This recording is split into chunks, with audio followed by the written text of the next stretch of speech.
All right, brothers and sisters, I'm coming back to you again, this time talking to you about the number 14.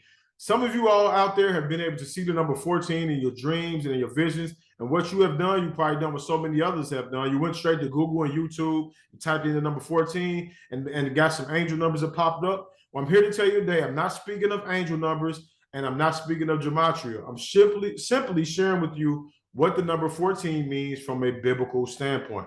I will be doing so by coming from my book right here, The Spiritual and Prophetic Meaning of Numbers. This book right here has taken years to compile, and I want to be able to share with you the meaning from this book right here. All right, so the number 14 is not associated with a whole lot of scriptures, but these are two words I want you to keep in mind if you see this number 14. It has to deal with deliverance and it has to deal with celebration. All right, so keep this in mind. There's one thing that stands out is that the children of Israel were set free from an Egyptian bondage at the midnight of the 14th day of the month. So you know this is called the Passover for those that observe it, those that are aware of it. It was on the 14th day of the month.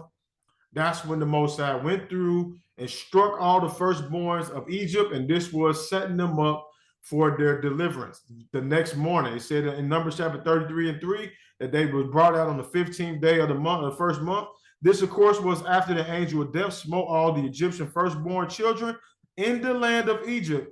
The 14th day of the month will be also significant in the book of Esther.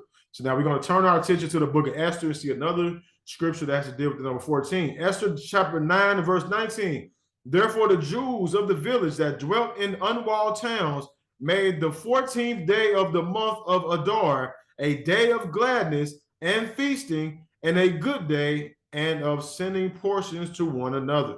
So now we see in the book of Esther that if you go back to my video on number 13, you see how Haman, he wanted all the Israelites to be killed and annihilated on the 13th day of the month.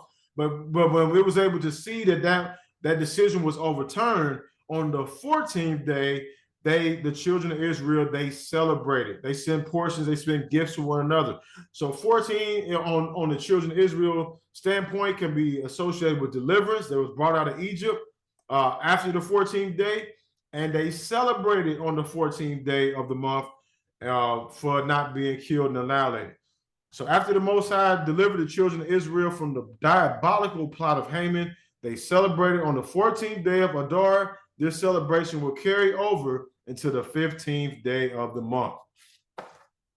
So hopefully I was able to share something with you today that give you a greater understanding of the number 14. If you see in this number 14, think about deliverance, think about celebration. That may make some of you all happy and glad when you hear about that celebration part, but keep these words in mind. Take these words to the Most High and ask him if he's trying to bring deliverance or is he's getting you ready for a celebration. So if this video right here has made any sense to you, I'm asking you right here to share it with someone else. Also, if this is your first time to the channel, you click that subscribe button, click that bell button for the notifications so that you can be updated on these future lessons. All right, I pray that the Most High continue to watch over you and be with each and every single one of you until the next time we see each other again.